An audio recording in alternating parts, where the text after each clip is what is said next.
Holi celebrate చేసుకోవడానికి వెనుక ఒక కథ ఉంది. ఆ కథ మన భాగవత పురాణంలో ఉంది. ఒకప్పుడు హిరణ్యకశిపుడు అనే రాక్షస రాజు ఉండేవాడు. అతను తనని దేవుడిగా పూజించాలని ప్రజలను బలవంతం చేసేవాడు. కానీ తన కుమారుడు ప్రహ్లాదుడు మాత్రం విష్ణువునే పూజించేవాడు. ఇది హిరణ్యకశిపుని కోపానికి గురిచేసింది. అతను ప్రహ్లాదుని చంపాలని నిర్ణయించుకున్నాడు.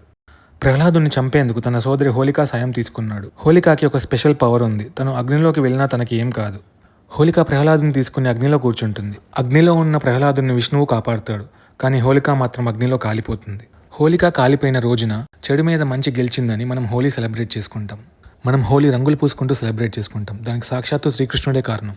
శ్రీకృష్ణుడు చిన్నప్పుడు రాధ ఇంకా గోపికలతో ఆడుకుంటూ ఉండేవాడు.